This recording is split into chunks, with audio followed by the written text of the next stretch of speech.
是了解啊，要爱天叫地啊。另外，拜二中昼11点钟，一个老爸发觉后生一粒这个赖大给吞落去腹肚底，实在真紧张，赶紧要甲后生送去病院。详细情形，连续记者杜医生来传来了解。医生。好的，主播各位观众，画面中可以看到一名男子冲到马路中间，表情相当着急。仔细看他怀里抱着小婴儿，却一动也不动。这名男子来回穿越斑马线，高举着双手，企图想拦过路过车辆。这时，一台警车刚好经过他，像是看到救兵，急忙上车。事发在24号中午11点多，在新北市板桥。根据了解，这名爸爸因为发现1岁的宝贝儿子疑似在干呕，察觉不对劲，疑似误吞打火机，急忙要带他到诊所。但由于诊所无法处理，必须要送到亚东医院。这名爸爸才会这么慌张，想在路上拦车。所幸最后刚好有警车经过，顺利抵达医院医治，小婴儿也没有大碍，虚惊一场。警方表示，小孩子在1岁之前都是口腔期，希望把东西全部塞进嘴里才会得到满足，请家长务必要留意。以上问到最新情形，主播。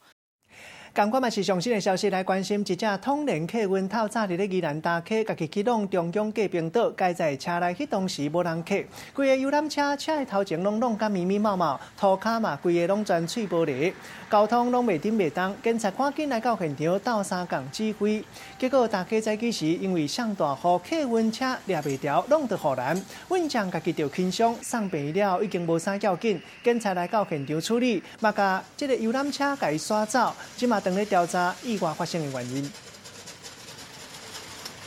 社会事要带大家关心，亚报红仔机的店有一寡无守规矩的情形。最近又有时代发觉机台内底有一寡不实的物件，店头嘛开伫咧学校附近，真烦恼的教歹囡仔大细。也毋过即马抑阁无法律会当管，标咧县政府按算要规定驻地条例来约束。来到头份，一间国小对面的叶红仔机店内底，机台内底除了有摆这个性感的内衫，也阁有按摩棒、海棍，连大人看到都感觉真歹势。可较免讲迄款心智发育还袂健全的国中小的囡仔在，家长嘛认为讲安尼真无妥当，管议员嘛讲安尼伤过喊嘛。情趣按摩棒当做那个夹娃娃的东西啊，十分的不当，这个就真的有点夸张了。其实早期这个红仔机台内底拢是摆一寡用仔毛的红仔面为主，不过为着要省民众来食，伫个内底就开始摆一寡3C的用品甲幼儿的礼物。不过想袂到这个台主竟然伫个学区内底来摆这款限制级的违禁品，家长嘛烦恼讲囡仔还阁唔捌芳草，安尼会拖歹去。我不知道小孩子会不会进去啊，然后会不会他有用的对买了什么不应该买的东西。我们主要还是会看区域去摆。对啊，你叫学生夹这种情趣用品，他们也不会夹。其他台主嘛表示讲，其实伫学区内摆这个精饰用品，嘛袂因为摆这款的就来提悬收入，所以呼吁这个业者就要自律。苗栗县政府表示讲，针对这款叶红仔机台，目前还阁无法通管，未来会对这个地方自治条例来甲规范管理。记者综合报道。本来是咸水池，煞变做饲鸡、饲鸭、搁饲羊，警察无饲猪。台中北屯柯南兴公园的咸水池，最近有民众发觉讲起一间细间公寮伫咧边仔，内底饲鹅、饲鸡，抑搁饲羊，拢总饲30外只，变做小型的饲精生仔场。若是照台中市公园管理自治条例来看，公园袂当饲精生仔。公园即马互在地丁委会来管理，有人饲羊饲的无爱饲，准放来食。抑搁民众建议讲规划生态区。才会饲这的精生仔甲动物，不过市政府嘛讲，这款的行为已经违法了。羊仔看到主人，就随我来这个大水咧食草，甲看这个羊仔妹妹的厝。不过这不是农场，是南平公园的地荒地。觉得 OK 啊，也没有什么臭味吧。以目前这样是还可以，但是以后的那房子都盖起来的话，这个人会觉得比较脏乱一点。伫咧公园内底的地荒地，唔但有饲羊仔、饲鹅仔，还有饲鸡。边仔阁有起一间公寮啊，通互因热风闪雨。附近的民众讲，这羊仔甲鹅仔已经饲要3年了。早期我们会有鸭，会有鹅，是普渡完了，你知道吗？放养的，然后就越生越多。羊是刚好有朋友不养了，然后送过来给我们。这个地方池就伫台中的北屯区规划做公园用地，交予这个当地主办中委会来认养。因为这个附近的居民建议讲，甲规划做生态区，佮加上朋友有送伊羊仔，佮甲这4只羊仔饲伫地方池的边啊。不过根据台中市公园管理处置条例，公园的用地是袂当饲动物的。我们现在所看到的这个饲养行为是禁止的。然后这边的话，我们已经在养工处、市政府这边已经在8月22号已经发文给从化会做相关的一个，请他们善尽管理维护的责任。市府养工处嘛强调讲，地方地主要的功能就是底水甲防大水，伫咧会勘了后，会来甲饲主甲做口头的劝劝。中委会嘛因讲会紧甲这动物甲刷走，恢复这个地方地的原貌。记者综合报道。同款嘛是爱保持原貌，来看到台中后里8号磅空，因为有敢若电影《新闻少女山洞》的场景，最近有够呛，一寡少年家特别来遮行大翕相拍卡，也毋过有一寡人一个坐磅空内底铁基路粪扫嘛规世界，磅空的壁也有人黑白刻字世界吞达。一张真奇幻、真水的相片伫咧网络顶传，青色的宣传，阁有树仔将磅空口变做是真青翠。这个地点就伫咧台中后里，有100年历史的8号磅空，真美丽的景致，就敢若是行入去日本动画《新闻少女》的故事内底，神秘的景点来表红，声袂少民众来咧翕相拍卡，嘛互人来迫害。抬头看磅空的壁，红刻真侪中文也是英文的字。若看对涂骹、塑胶袋啊、卫生纸、塑胶杯啊、粪扫一堆，拢总是游客留落来。还蛮多那种老旧的废墟什么，就是其实有点可怕，就是很像那种神隐少女的那种隧道，就是拍起来的效果还不错。我们是提醒啦，因为那个不是一般的游乐场所啦，这个领域是没有开放，或者说一般民众如果进去，也不要破坏这样子的环境。管理单位代替讲，8号磅空因为已经无火车咧行，所以袂定定来维护，只有3不5时啊来巡视，就是行的时间久无整理，民众入去会有危险。为着保护磅空的完整甲民众的安全，一定伫咧8号磅空口来设徛牌啊，禁止游客入去。记者综合报道。当前新闻报道讲，桃园海德福德寺进前都有这个新相，互人偷抱去的情形，敢若剩性命3尔尔。庙方赶紧调监视器画面，发觉讲原来是一个姓吴的查甫甲新相请去。一查才查讲，原来伊逐年拢互人请来到新相这个土地公庙，甲新明甲伊请到等去店里，斗相共清清咧换新衫，原来这拢是误会。对着警察的脚步来看，土地公是毋是有好？因为桃园海山福德寺前一阵仔，互信徒发现新龛内底敢若剩3土地公的神像竟然无去，信徒感觉毋对，赶紧通知庙方管理委员会进行内部的调查，实在是找袂出原因，赶紧来报警察。想袂到最后竟然是一场误会。这么误会啦，伊也好意要来甲咱八公啊，要整修风光面咯。这间庙是就一个参花边，平常时干那附近社区的民众会来参拜。派出所接到报案，发现是一个姓吴的查某人甲新相炸走，就随去调查，才发现是一场误会。甲土地公庙报告讲，我要甲整修添新土地公庙嘛，甲答应。原来虔诚的胡先生是接受庙内底志工的拜托，每一年拢会将土地公请转去店内来整理换新衫，最后新相是里长请转来庙内底，欢喜来收场。记者综合报道。其他消息来关心外省料理，即马长时行，恁的银行上新的调查，访问到的人拢总有4成5，拢捌叫过外省的服务。其中有1成的人，逐礼拜上少叫外省叫5届。即马生理当兴，有4成的人想要做外省的工课。也毋过外省人员嘛出来讲，虽讲外省一个月可能上济会当赚10万块，也毋过趁食，若是无趁就无通食，钱歹趁的拢是辛苦钱。若是路会发生意外，就要家己顾有使，家己负责。伫路人世界拢会当看到外省人员徛着车咧送物件，贫大人的经济真正是足力的。根据人力银行的调查，有4.5成受访问的民众捌使用外省的服务，更加有将近1成的民众每礼拜拢爱叫外省至少5摆。另外调查嘛指出，受访问的民众每礼拜平均叫外省的费用是733块，大台北地区平均有926块，是全台湾上济。看准贫大人的商机，这位张先生对坐办公室来转做专职的外省人员，每个月收入嘛对26000块起到8万块。就是过年的时候，就是想说先兼着跑。那个礼拜其实就已经快要到我那个贸易商的那个薪水了。只是每个月要赚8万块，一天都要连续走12点钟，爱真认真骨力来接单。调查嘛发现，有将近4成的民众有意愿来投入这个外送的工课，主要是因为时间较好分配，袂影响到正常的头路。也搁有这个工课需要的条件无悬，其中搁以传统的产业投入的意愿上悬。不过外送人员嘛有看袂到的风险。他就是跟你讲说，我就是摆明的没有劳健保，你要不要加？就是你自己，这是你自己选择嘛。就是我身边有很多同学在做外送员的工作，基本上不是有出过车祸，就是有那阵子可能皮肤状况很差，或者是可能气喘发生。大部分外送的平台并无替外送人员来保劳保甲健保，发生意外，干会当家己来负责。外送人员关薪水的背后，心酸嘛袂少，想要来抢这个外送市场的大饼，都要家己好好思考。记者综合报道。搁再来看到国民旅游秋冬游补助，搁再加压，毋若有夜市馆温泉嘛算入去优待办法内底。若是配合秋冬游旅游的方案，才会旅社、民宿带暝都会当摕发票去合价温泉旅社免费浸温泉一届。观光局卖补助方案，补助200块，一寡业者拢真期待。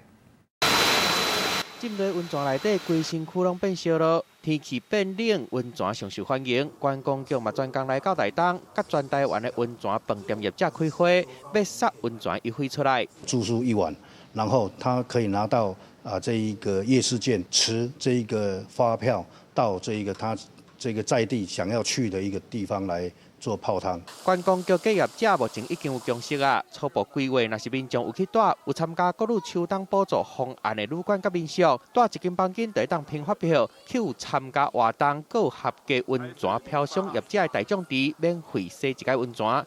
观光局会针对温泉业者，一个民众补助200块，其他的费用希望业者会当负责。估计洗温泉补助的经费超会有4000万，一个2个月半会有20万人来用。不过目前这敢若是草案尔，爱等到送去交通部了后，确定无问题才会当实行。那我们也是乐观其成啊，比如比较一些偏乡甚至商区的一些知名度还比较不高的一些温泉区都可以带来一些帮助。希望在这个10月中之前我们就能来推出这一个补助案，直到12月31，所以没有快的话，等于是到剩下才2个月左右。有业者认为补助的时间伤短，嘛有人认为会当互人较甘开钱。不过国内温泉价小无统一，像公平一较好的大奖池，一届爱500-600块，搁较贵的嘛有。普通的大奖池一届超200-300块就会当入去。到底会有偌济间温泉业者加入，嘛互人真好闲。记者综合报道。继续要带台规台湾来行透透，明仔就是拜6啊！新北市北海岸风景真特别，名声烫树海，山海相透，有天生地色的石头，变做真特别的海岸地形。新北市市政府就设青春山海线，为淡水一直到空仔寮，会当骑铁马，嘛会当坐火车来行透透，推广绿能环保的这个旅游。交通部嘛设一寡好康，到北海岸来自由行，一个人优待一届，一间房间一暗补助1000块。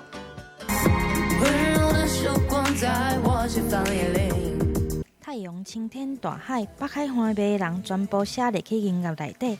R&B 小天后吴道元金马奖导演陈玉洁联手打造青春山海线，要让大家体验无同款的北海岸。我觉得就中角湾，很像要跑很远才能到这个梦幻的岛，可是到台湾就是看到那个风景，真的是梦幻的感觉。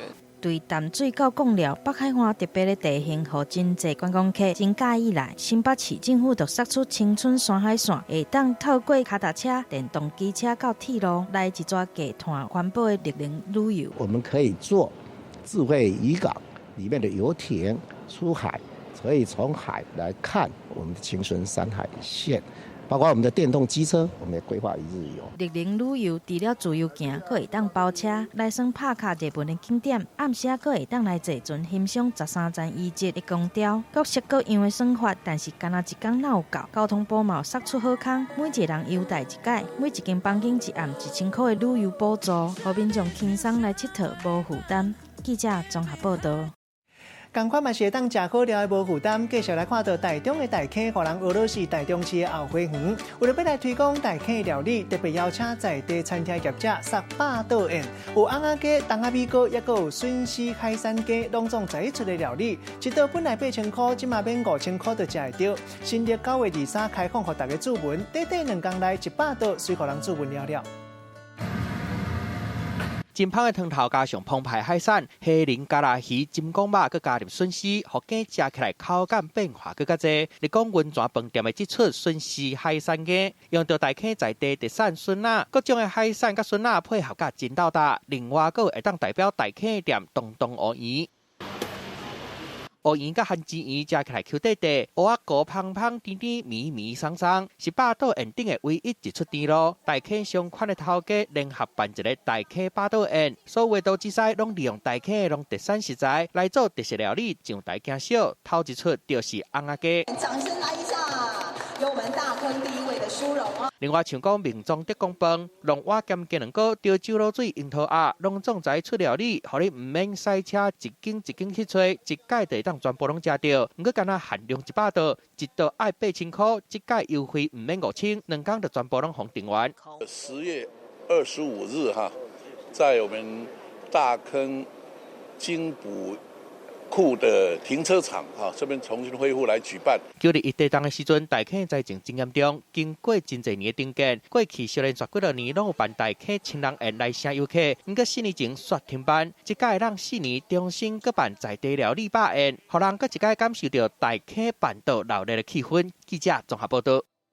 在地事刚刚继续来看到消防替代役功夫实在有够老，甲拍火英雄的图拢画起壁哩。金门金武消防军队替代役柯胜普，大学时主要有学过这个雕塑，靠一双手甲队里15个学长画伫咧动粉室的壁面，当作是退伍时要送给学长的礼物，画甲成成，互大家看甲目睭无长轮。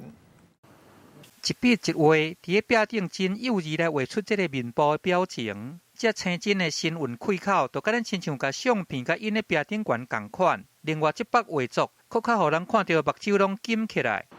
消防人员光电机足飘撇的，亲像活人徛伫咧壁顶悬同款。对这个光影到绕纹幼行，拢甲画甲足青真的。也那这作品拢是这个金门金乌分队替代役的杨胜普开足侪时间设计。不管在打火还是在救护，就他们的后盾，就最强后盾就是他们自己的同胞，他们自己在做的训练，都是为了可以让自己可以成为别人后盾，也让别人可以成为自己的后盾。这也是我为什么把大家都画在中军室里面的原因。因为感觉到这个拍火英雄的好感情，台湾艺术大学毕业的杨胜普发挥伊的长处，用素描的方式，甲15个早暗做伙斗阵的学长，拢甲画伫咧重粉色的壁面，这看到足写实，佫有趣味，互规个空间拢活泼起来。声音都画出来嘛，一边健身就不会这么无聊。整个训练过程没有那么枯燥。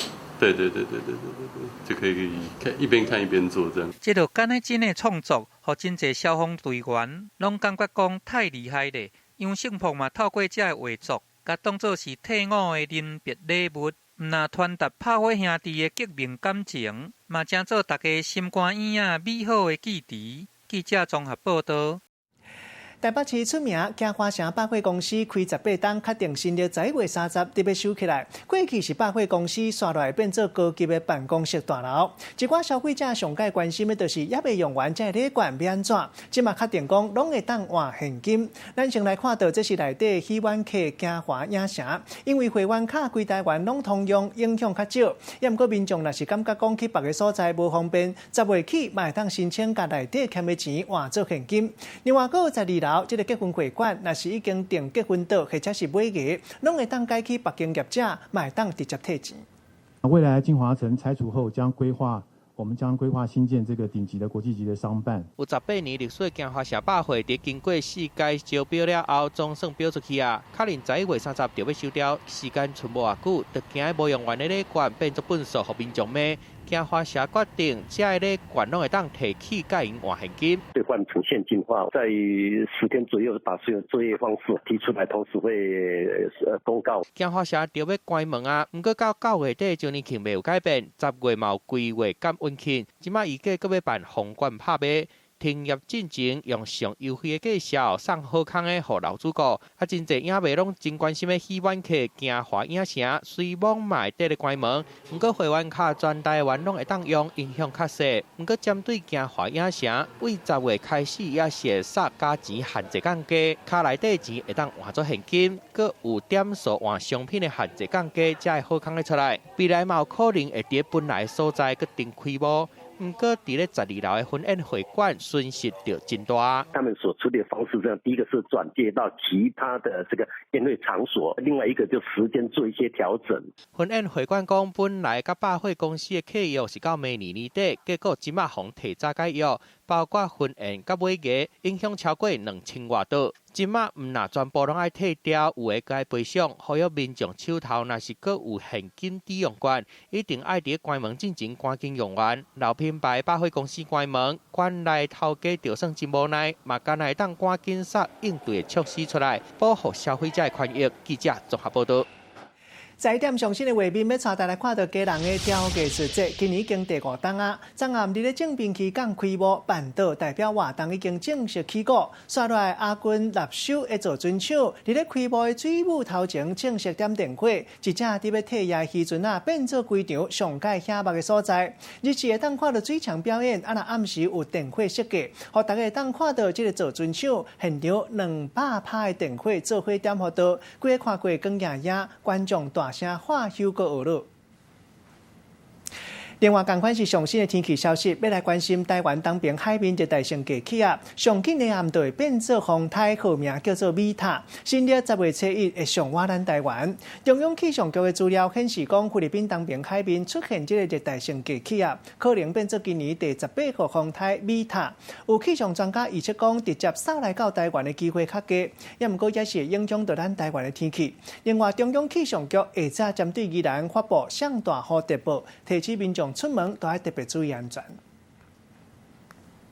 搁再来看到私婚案这个案件，甲单也未收煞。团公北检调查18个牵涉到行政法，内底有外交部部长室的兼任秘书，也有国安会官员办公室的秘书，拢有可能爱进一步来约谈。外交部部长吴钊燮有上新的讲法，详细情形连续记者等义勇来传来了解。义勇。好，主观众带你关注一下私宴案呢，到现在其实也延烧了将近2个多月了。先前呢传出包括像是总统府资议传出涉案之外呢，现在又被点名了，包括呢像是国安部的官员以及呢外交部长室的一个检任秘书呢都传出涉案。但是呢，今天其实在立法院的状况呢，其实包括像是外交部长吴钊燮来到现场的时候，也被媒体问到这一件事情，那他怎么说？我们带你听听看。有人买香烟这件事，我们刚刚已经正式发稿澄清谴责那一篇恶意报道。所以其实报道错误的吗？谢谢你，谢谢。我已经说了，已经说了。中人员买香烟，可是有说是办信检跟。我已经说了，可以谢谢你们。已经说了 ，OK。所以有跟秘书这边查证。我刚刚说了，我们已经正式发稿谴责那一篇恶意报道了。OK， 谢谢。报道是错在哪里？我们是有彻查过的吗？部内已经彻查过了。好，谢谢大家。不好意思，好，谢谢。好，可以听到呢，外交部长吴钊燮是强调自己的同仁呢并没有涉案，甚至也在向现场呢发了像这样的新闻稿，想强调呢对于这样的指控是恶意的影射外交部同仁涉入私烟案呢，那外交部也会严正的澄清。另外呢，也强调外交部的同仁完全没有涉入所谓的违法私烟案，强调呢自己是自己以及自己的同仁呢都没有这些事情。那以上呢就是目前现场的最新状况。现场时间交换棚内主播。多谢义勇，继续5号世界大代志，要来看到2008年北京奥运场馆水立方，即马已经当要变做冰立方。在2022年，就会变做北京冬奥冰壶比赛所在。收水池的顶面，到时阵就会铺11层的冰，用一套会当拆掉做冰的系统，到时阵会当是收水池，嘛会当变做储冰场。在冬奥时，就会当用啊，会使讲是规世界头一个。按算明年7月就会当做好势。一家一家亲像芳寿家啊！这座水分饱电的4角立方体，2008年北京奥运场馆水立方，即摆有一个新的名，叫做冰立方。内部工厂嘛，当咧赶要来打造一个冰雪世界。整个水池钢梁约2600根左右，2米乘3米。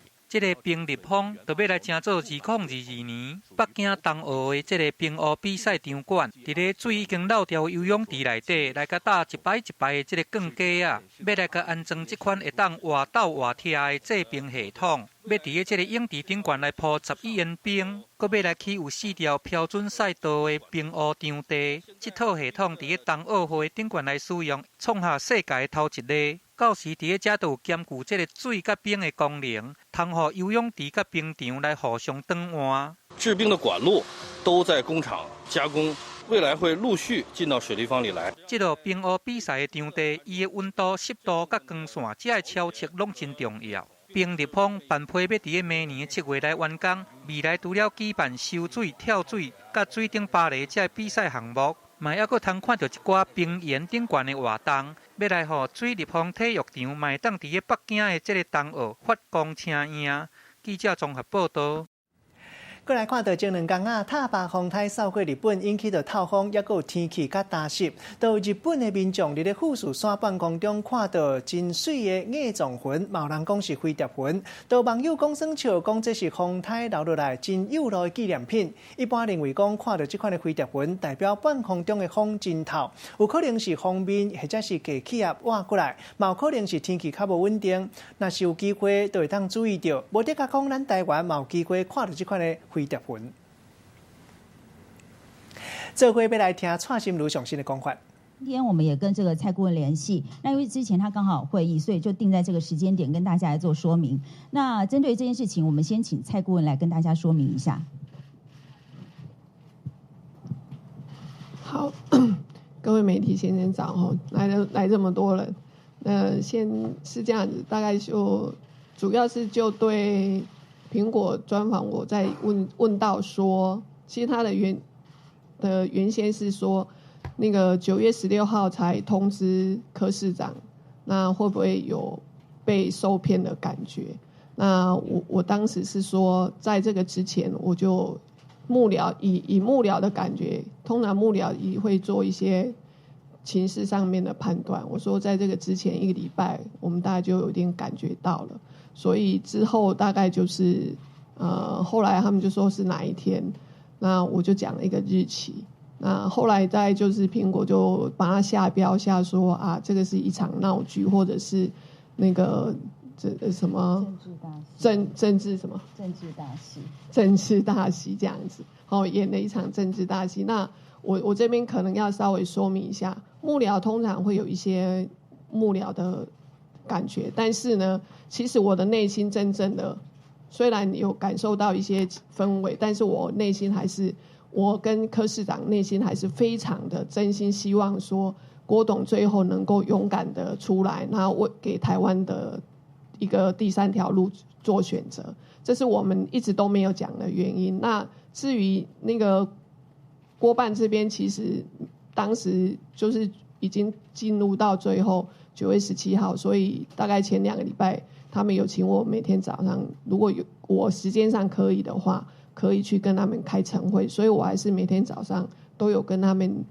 一起开晨会，然后讨论每天的舆情。我们呢，大概就是主持人还是每天说会按照既定的计划进行，大概原则上是这样子。那所以我大概就是说稍微还原一下苹果专访我那一天的主要的一个来龙去脉。好，因为当时呢，这个柯市长在受访的时候，他曾经有说这是历史上关键的8日，所以我们把它稍作整理一下啊，就是告诉大家关键的8日到底发生了什么事情。那蔡顾问，你帮我拿这边好。那我们先来讲一下，从9月10号开始，那一天我跟蔡顾问2个人一起到中选会，那天其实就是去了解说，整个中选会在中秋假期的时候有没有运作，开放时间是什么，领表的作业应该是如何，整个程序的问题，我们做幕僚的必须要先了解。如果当时郭先生有不参选的念头的话，其实幕僚是不需要做这些工作的。所以那时候我对外强调，幕僚要把所有的工作准备好，等待老板做决定。好，那当天晚上9月10号当天晚上呢，这个郭先生跟柯市长还有蔡顾问有一起见面。那天晚上谈的就是选战要如何分工，包含说设置的联署点以及立委的布局等等。所以那天晚上也临时起意哦，就是说，因为隔天我们要去送个月饼啊，那刚好柯妈妈要去拜拜哈，所以就说好吧，那就一起去城隍庙拜拜。所以大家应该还记得9月11号的早上清晨，我们就从台北出发，然后直接到了新竹的城隍庙，跟柯妈妈还有柯市长一起参拜。这个参拜完结束之后，我们就到柯妈妈家里了。当时呢，只有我在场，蔡顾问是没有在场的。所以在这一场会面当中，我自己听得非常清楚哦。柯妈妈她有在这个庙里面跋杯，就是在我们在会客室稍作休息的时候，柯妈妈是去跋杯的。她在这个餐桌上跟郭先生讲：“我甲新明跋4杯，头前3杯我就问新明讲啊，咱郭台铭来做总统安尼好不？”连续3个醒杯哦，第四个也是醒杯。那第4个醒杯呢是说，安尼阮柯文哲来改倒3缸安尼好不好？那新闻也是醒杯，所以连耍是4个醒杯。所以变成说，如果那时候有任何不参选的念头的时候，我们其实在当场就会告诉柯妈妈。所以那天去跟柯妈妈纯粹就是送月饼。那月饼上面也有字条哦。那时候有特别提到莫忘初衷。柯妈妈出来的时候也有跟记者朋友讲说，她心中最属意的总统人选就是郭台铭先生。相信这段访问大家也都有。好，再来就是这个。我们结束了新竹的行程，我们就直接前往立法院拜会王院长哦，同时也是送了月饼。好，然后接下来9月12号的早上，那时候发布了一个简易的退党声明，哈，然后呢，在下午的时候，我们送还了党证，发布正式退党声明。在这一天的时候，郭台铭先生特别强调，他的退党跟要不要参选是没有关系的。好，再来在9月13号的时候，因为已经退党了，那天呢，因为已经开始了中秋假期，外界一直在传说我们会不会中秋起义，所以那天我们特别拍了一段很简短的影片，然后跟大家说他现在是无党一身轻，祝大家中秋节快乐。同时也预告说，这中秋节这3天的连续假期，他会在家里陪家人，也会去打球。所以14号、15号他都是想了这个跟妈妈在一起，然后一起共享天伦之乐，一直到15号的深夜。郭台铭先生他决定要退选，在16号的时候，大家应该还记得，16号早上我出面接受联访的时候，那时候我们幕僚完全不知道郭台铭先生是要退选的，所以那时候我有跟大家讲说，他其实胸有定见，可是幕僚要做的作业就是把事情都准备好，等待老板做决定。好，再来呢，在当天的中午就会面了柯文哲市长还有蔡顾问，当面告知不参选。那这一段我们请蔡顾问来补充。9月16号的早上，我还是如期到那个郭办去开晨会。那开完晨会之后，那个郭董有说想要私下跟我见个面。那他是有先跟我讲说，他经过几天的那个中秋假期的考虑之后，他是决定不参选。但是他希望说，他这个第一时间呢，他能够当面跟柯市长讲。那他觉得说，在这个部分，他非常的对柯市长非常的感到非常的抱歉，所以大概后来我后来有来敲市长中间的时间，所以市长有在中间行程的中间空档有跟郭董见了面，那郭董有当面跟他讲说他不参选这件事情，那市长也说没有关系，我们都可以了解，大概过程是这样子。那在这个过程当中，我想就是说那一天的专访，当然有时候倒回来就是媒体把它写成说啊，是不是最后一刻才跟你们讲，会不会有被受骗的感觉？那我倒回去说啊，之前就我们幕僚的感受就有感受到。那他问我说，那有没有心理准备？我们虽然是这样子讲，有时候就觉得说啊，对那一天的报道，然后结果苹果把它写成斩钉截铁的，就说郭董是9月9号就知道不参选了。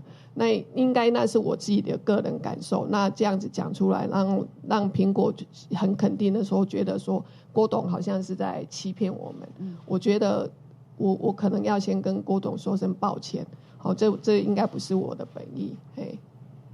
好，蔡顾问的意思是说，这不是他本意，纯粹是幕僚的感受，所以我们必须要强调，其实大家也有发现，这个柯市长在媒体受访的时候，他有提到说，啊，你想不要是刚刚搞我讲，我要那维护这决定，要那维护尊比，所以从这句话可以知道说，其实我们是在9月16号当天的中午，由蔡顾问的陪同跟柯市长到了这个跟郭台铭先生会面，郭台铭先生当面告知说他决定不参选了，所以他是做了决定之后再告知身边所有的人哦，其实包含了这个接下来跟黄健庭县长，因为当时有告知说要请他来担任副手，所以有跟黄健庭县长说，另外呢在晚上的时候也有会面了赵少康先生跟郝龙斌先生，同时告知他们他决定不参与联署不参选，在深夜的时候我们发布了媒体声明，那当时有特别提到说为什么在深夜发布，是因为那时候我们知道说好像有消息已经先出去了，为了媒体的公平性，所以我们在深夜的时候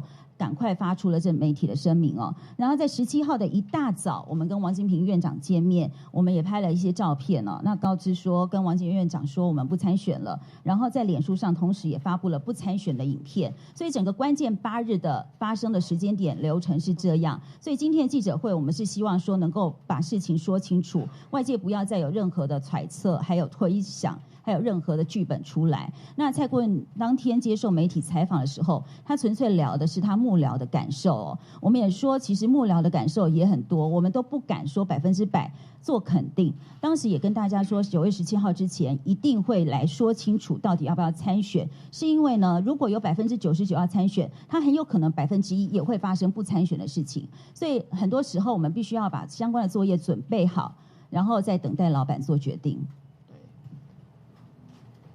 所以这个部分其实对了，那天专访不要轻易去讲出幕僚的感受，这一点我倒是对郭董感到非常的抱歉。好，那我们的说明到此为止。那请问各位有什么问题吗？我们先针对这关键8天有没有问题的那一边。想请教一下，董事长是什么时候心里有这个念头？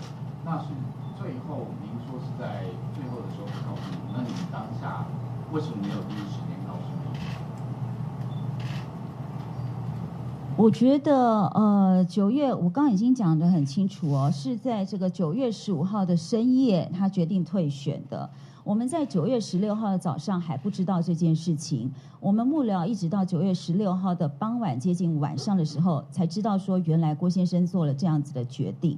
那我们知道这个消息，我们应该要把一切事情都准备好，比如说我们用什么样的形式跟大家讲，是要发声明发影片，是不是要租场地办记者会，我们希望说能够跟外界有一个比较正式说明的机会，那是不是要有这样子的形式，也必须要这个等我们幕僚的建议，然后跟老板做决定之后才能够来做这样子的一个公告，所以就变成说时间上可能对外界会比较拖延，但是事实上是9月16号的我们晚上知道，深夜就发声明，所以对这个人生重大的事情来讲的话，这时间上并没有拖延到。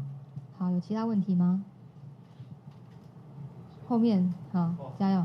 想问一下，就是说为什么选在11点这个时间？那2个人见面是前一天就已经瞧好了今天这个记者会吗？还是说是临时起意过来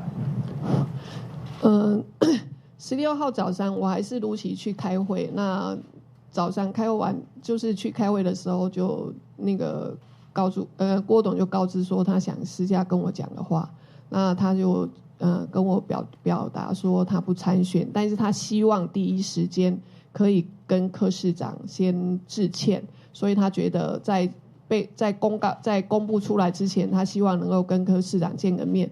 那因为市长本来就是他有一些市政公开的行程已经是既定的，所以就是大概我回来大概敲了一点时间，大概就利用市长中间有一个空档的时间，那跟郭董简短的见了面。那郭董也是说当面跟他希望能够在新闻还没出来之前，他能够跟市长说。那市长还提醒他说，那也一定要先跟王院长先报告。好，那这个大概就是这样子的一个过程。所以我们要强调一下，因为其实在报道里面也提到说，这俨然是一场政治大戏，然后我们都在配合演出。因为呢，这个时间点是9月9号，就好像决定不参选了，然后还有接下来的这个去中选会的戏码，或者是拜会柯妈妈等等这些哦，这些完全都跟我们实际上的情形不符合。那因为就是郭先生他本身是政治素人哦，如果说他可以设计出这一场政治大戏的话，那或许他最后还是会觉得他是要参选的。他也提到他的不参选的声明，也提到说他对于现在的政策没有办法理性讨论这件事情，他感觉到相当的遗憾。那如果说他可以设计这一场精致的政治大戏的话，那现在就不会是这样子的结果。好，有其他问题吗？他说大概是在10号左右，其实郭董心里面就已经知道这件事，所以你们那时候幕僚心里面就已经知道这件事了。我还是强调一遍哈，幕僚总是会感受到一些情况，但是再讲一遍，我们还是非常期待郭董最后能够出来，所以我们还是所有的行程会议召开，然后所有的工作一样是那个参选联署的动作，当时我们连那个网站也都写好了，这个部分我们还是一样的在进行。只是我觉得现在最后被媒体写成斩钉截铁说郭董就演了一场大戏，这一点我对郭董还是要再一次讲，我觉得这样子会对他真的造成很大的不方便，跟我要跟他深深表达我的歉意。这一切的报道应该是这个媒体误会了蔡顾问的意思哦。那其实也对我方造成相当大的困扰。您刚刚提到的时间点是完全没有这回事哦。9月10号，我跟蔡壁如是一起去中选会的。那时候我们幕僚感受到的都还是说有可能参选，当然也有一丁点不参选，但我们没有办法评断，所以我们去把这些相关的工作都准备好。那黄县长他本身是在9月16号，我这边有提出来哦。9月16号，郭台铭先生跟黄健庭县长来见面，来告知他不参选。这当时见面的时候是亲自表达尊重，来告知他们不参选。另外，为什么会跟这个赵少康先生见面，也是因为之前有邀请他来当总干事，基于礼数，基于一定的礼貌、人情世故，这是一定要亲自告诉他的。所以这整个时间点的安排就是这样。所以我们希望外界不要再去传一些很不一样的时间点，然后感觉这个郭台铭先生好像对外说了一个很大的谎言哦。我们要强调说，这是一个人生很重大的决定，今天要做这样的决定是非常非常不容易的，所以他经过深思熟虑，他不可能说在9月9号的时候已经告诉大家他不参选了，然后呢，他保守这个秘密整整保守了8天。我觉得对这个一个政治素人来讲，这是完全不可能的事情。有没有其他问题？如果没有的话，我们今天记者会就到这边结束哦。最后一题好不好？你说最后一题。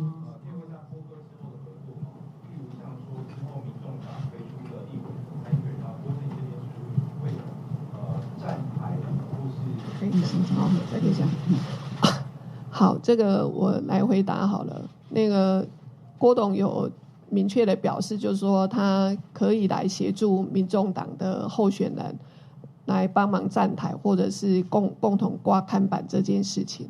所以那个大概再来就是，如果郭董这边有推出那个立委的候选人呢，我们这边也会两边互相来合作，这个是确定的。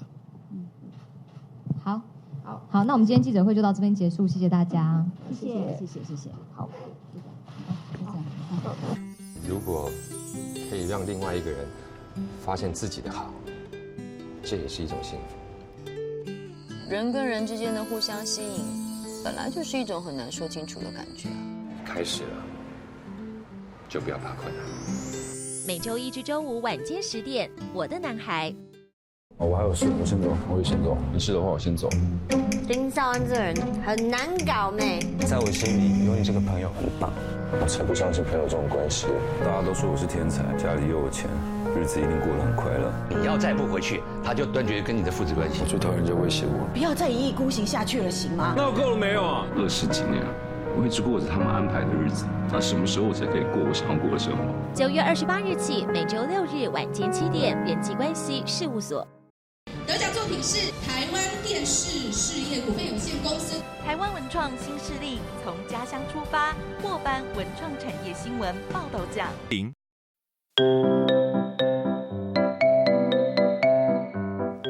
大家本千万字，大家要跟大家做伙来拜一日。今仔日要来跟大家小解一日，咱做伙来看到嘛是咱生活中常常讲会到的词，就是梦里花这个目。梦里花就是咱咧讲目西烤的树栽，真侪人厝内拢会种，片起来真香，花会当摕来做包装茶的香料。带大家做伙来小解两个词。头一个就是梦里花，啊那第二个词就要读做抹草，这嘛是一款木本的草啊，一般是1公尺到2公尺长，汉语用来治疗吐血、肝病、妇女病。腹肚痛、烫伤、皮肤烂，民间用来辟邪。咱用一句话来举例，甲这两个词夹做伙。譬如讲，国小的老师会早带学生囡仔去参观花园，有真侪树栽拢会当看会到，像讲有梦里花，也阁有抹草、顺线林、包装茶。今日小解这一日目，另外一个音读做抹，提供给大家参考。继续要来看到，这是艺人柯德和查某名妻张君玲，即马团工当咧行。镜头前幸福的笑容实在是藏袂掉，互现场的灯光闪袂煞。艺人柯德经历咧追求张君明了后，头一遍现身，但是甲感情有关系的问题，变做欠话一个。怎么会有这个想法要直接认了这个？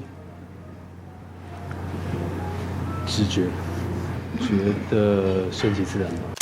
团讲柯德甲张君玲伫咧今年5月做伙拍电影的时阵，就传出互相有好感。两个人伫咧戏内底来搬翁仔某，想袂到假戏真做，戏内底甲戏外口拢有意外。更加红别讲电影一翕完，两个人就做伙去日本佚佗。这一回互媒体看到，两个人半暝出去佚佗。柯德一改甲进前谈恋的无共款的风格，对外口讲当咧拍拼追求，请大家互伊祝福。承认有介意对方，互外界拢想袂到。认了之前有跟女生先沟通过吗？因为他现在在欧洲，那有时差嘛，本来想跟他联络，但觉得他在那里行程也很满，就想说先不打扰他。对。所以他知道这个消息吗？我不知道。当咧追求就先来出声，虽然部分的网友咧批评，根本是互张君玲压力，加上过去柯德的情绪真济，嘛互张君明的迷众是真生气。希望这个恋情拢是假，颠倒是新闻的女主角张君明伫咧网络顶敢若抛出一张伫咧外国参加合作电视活动的相片，拢无来做回应。柯德是毋是会当顺利得到美人的意爱？看起来迷众比伊更较紧张。记者综合报道。如果可以让另外一个人发现自己的好，这也是一种幸福。人跟人之间的互相吸引，本来就是一种很难说清楚的感觉。开始了，就不要怕困难。每周一至周五晚间10点，《我的男孩》。我还有事，我先走，我也先走。没事的话，我先走。林少安这人很难搞妹，在我心里，有你这个朋友很棒。我才不相信朋友这种关系。大家都说我是天才，家里又有钱，日子一定过得很快乐。你要再不回去，他就断绝跟你的父子关系。我最讨厌人家威胁我。不要再一意孤行下去了，行吗？那我够了没有啊？20几年，我一直过着他们安排的日子。那什么时候我才可以过我想要过的生活？9月28日起，每周6日晚间7点，人际关系事务所。得奖作品是台湾电视事业股份有限公司。台湾文创新势力从家乡出发，获颁文创产业新闻报道奖。优等奖台湾电视台。爱你不需要血缘，获颁社会光明面新闻报道奖。手路菜要来看到代替办铁路便当节，新历11月7日台北火车头上场。今年拢总超过20间台湾，也有外国铁路公司来参加展览。其中到日本一年销量超过50万粒的便当，也有 JR 东日本新干线、日本信浓铁道，拢有各种无同款的特色铁路便当，拢会当来到台湾，数量有限，民众免出国，就会当享受到各种的铁路便当。如果可以让另外一个人发现自己的好，这也是一种幸福。人跟人之间的互相吸引，本来就是一种很难说清楚的感觉。开始了，就不要怕困难。每周一至周五晚间10点，《我的男孩》。我还有事，我先走，我也先走。没事的话，我先走。林少安这人很难搞妹，在我心里，有你这个朋友很棒。我才不相信朋友这种关系。大家都说我是天才，家里又有钱，日子一定过得很快乐。你要再不回去，他就断绝跟你的父子关系。我最讨厌人家威胁我。不要再一意孤行下去了，行吗？那够了没有啊？20几年了，我一直过着他们安排的日子。那什么时候我才可以过我想要过的生活？9月28日起，每周6日晚间7点，人际关系事务所。得奖作品是台湾电视事业股份有限公司。台湾文创新势力从家乡出发，获颁文创产业新闻报道奖。优等奖台湾电视台。爱你不需要血缘，获颁社会光明面新闻报道奖。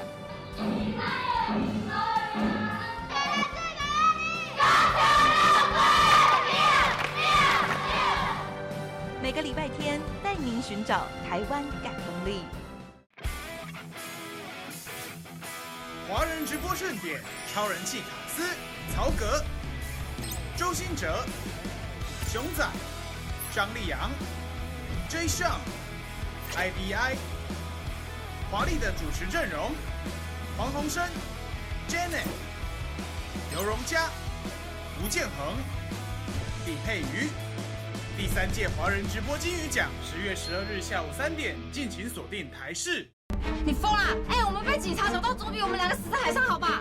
他没见过你，我把我的笔电交给你，你能答应我不要交给警方吗？你还有什么事情没有告诉我？要不然把所有证据交给警方啦。你跟陶丽案真的没关系吗？你有盗领案的大消息？我们被列为嫌犯了，为什么会这样？你的公司还要求你赔偿1亿元呢！有人在追我。好像是警察。今晚10点，台视频道，你那边怎样？我这边 OK。感谢大成保金冠名播出。刚刚在开会的时候，小秘密该不会只有我发现吧？什么小秘密啊？执行长跟林安安的地下恋情。哦，你还记得你要以身作则，不能带头把员工，不然下面的人会有样学样吗？你该不会喜欢执行长吧？台视频道每周日晚间10点，网红的疯狂世界。感谢大成保金冠名播出。拍台视忠孝节义抽好书活动，9月24号礼拜2起到10月17号为止，拍下你和台视忠孝节义电视画面照片，把照片上传到我是杨丽花 FB 粉丝团本活动贴文，就有机会把杨丽花忠孝节义好书带回家。详情请上我是杨丽花 FB 粉丝团。今仔日阴暗8点到10点，台视忠孝节义。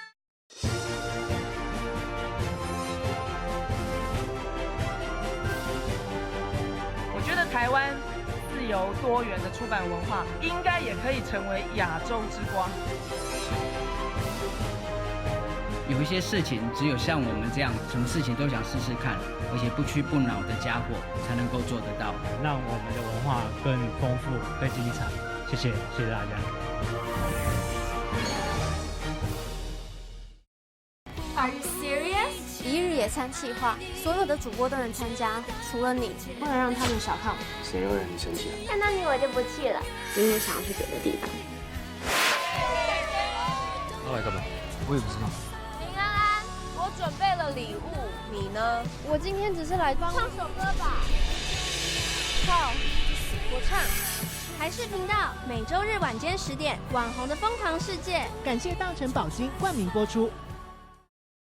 如果可以让另外一个人发现自己的好，这也是一种幸福。人跟人之间的互相吸引，本来就是一种很难说清楚的感觉。开始了，就不要怕困难。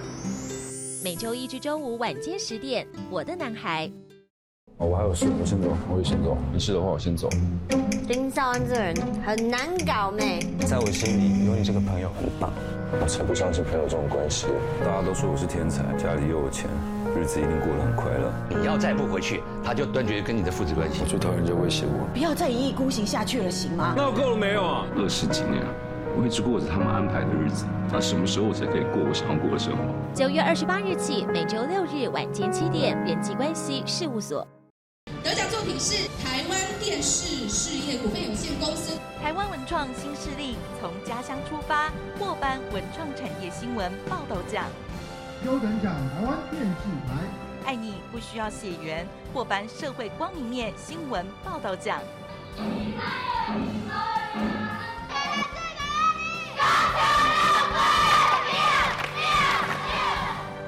每个礼拜天带您寻找台湾感动力。华人直播盛典，超人气卡司曹格、周兴哲、熊仔、张立阳、J. Sean、IBI， 华丽的主持阵容：黄鸿升、Janet、刘荣嘉、吴建衡、李佩瑜。第3届华人直播金鱼奖10月12日下午3点，敬请锁定台视。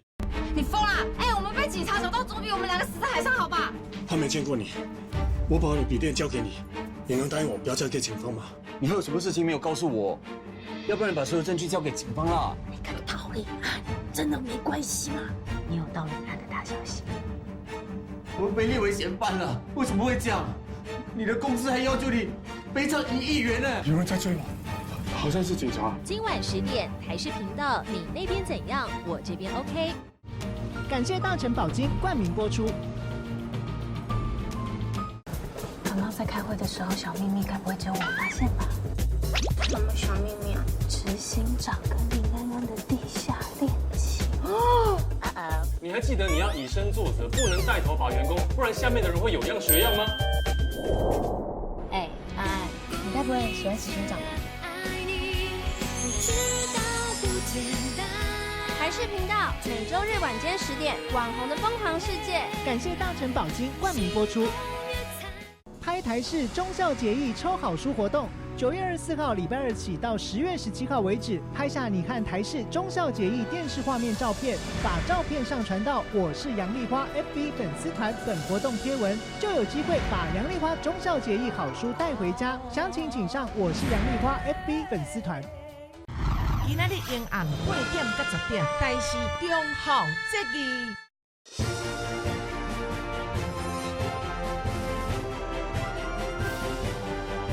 我觉得台湾自由多元的出版文化，应该也可以成为亚洲之光。新闻上尾要来看到马来西亚槟城有一座主题乐园，做全世界上界长的储水道。这个储水道长1111公尺，出一抓都要超过4分钟。新闻上尾稍待做过来看麦。感谢你的收看，我是郭义中，祝大家平安健康。小弟请继续收看咱台视中道新闻。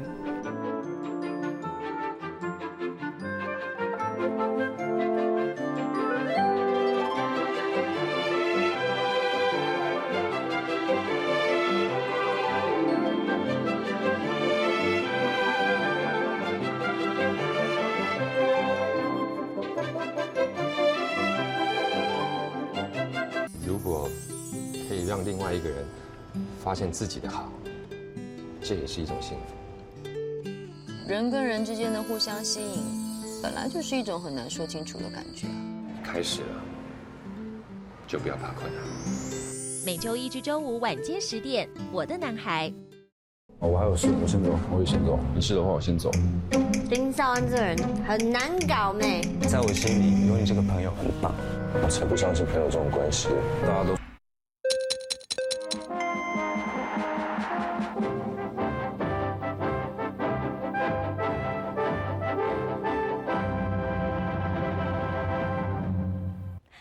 欢迎收看9月27号的台视午间新闻，我是刘一涵。午间大头条来关心，在直播主之乱之后，高雄3天之内治平抓了100人。好的，来看到温泉城的补助政策大转弯，200元的抵用券现在只能够用在免费大众食上，在稍后都会有详细的报道。而新闻开始来关心，高雄市这个月在历经长达2周的直播主之乱之后，警方是大动员，连3天的治平诉枪专案抓到了136人，而其中追查到组织